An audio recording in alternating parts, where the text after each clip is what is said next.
octavo año. Un besito para cada uno y les quiero contar que vamos a empezar a trabajar esta guía número 7 que corresponde a este lunes 15 de junio.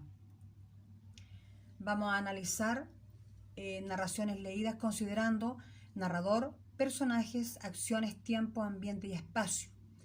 La habilidad vamos a comprender, analizar e identificar. La actitud, como siempre, respetuosa, participativa y de excelente disposición. Y el método problematizante, ¿ustedes se acuerdan, recuerdan los elementos del mundo narrativo? Respondan esta pregunta al método problematizante. ¿Cuáles serán esos elementos que pertenecen al mundo narrativo?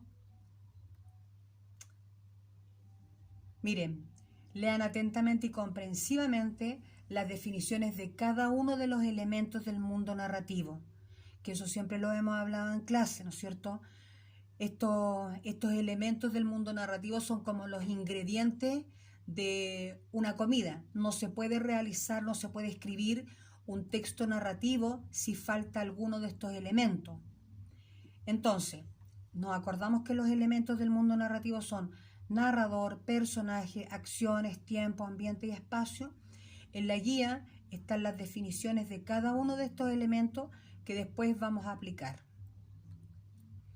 Antes de la lectura, ¿qué saben ustedes del ruiseñor? ¿Conocen algún ruiseñor? ¿Saben lo que es un ruiseñor? En el ítem 2 romano dice, durante la lectura, vamos a leer un fragmento, ¿no es cierto?, del ruiseñor y la rosa.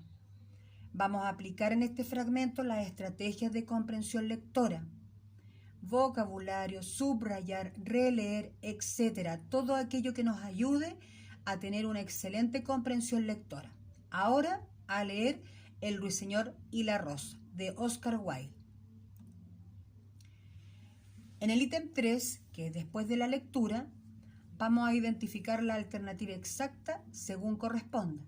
Fíjense que en la número 1, la pregunta es explícita. ¿Se acuerdan lo que era explícita o implícita? Lo explícito o implícito, ¿no es cierto?, tiene que ver con. Lo explícito aparece textual. La respuesta está ahí en el texto. En cambio, lo implícito tengo que inferir.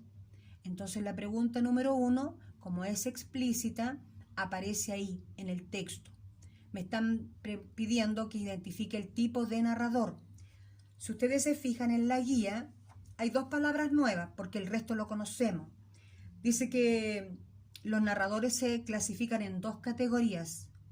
La primera categoría tiene que ver con los narradores heterodiegéticos, que son los que están fuera de la narración, y los homodiegéticos están dentro de la narración.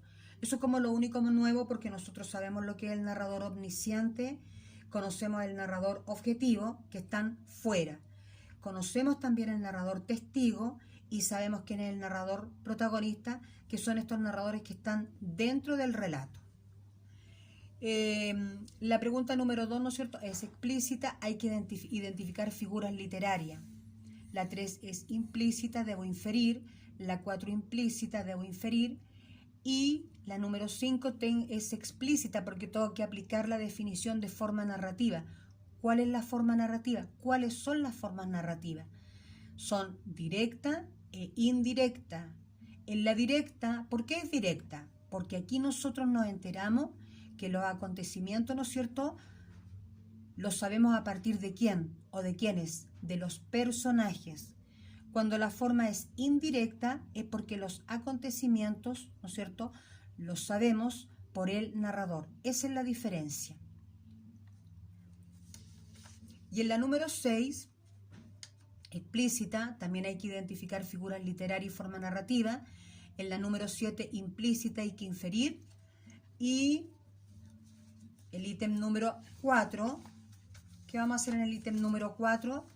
Vamos a leer y vamos a comprender, pero lo más importante es reflexionar y opinar sobre un fragmento que aparece ahí, ¿ya? Recuerden que la unidad tiene que ver con las experiencias del amor. Y hay diferentes tipos de amor, como ustedes me han respondido en diferentes guías que me han ido haciendo llegar. Les mando un besito, que estén bien.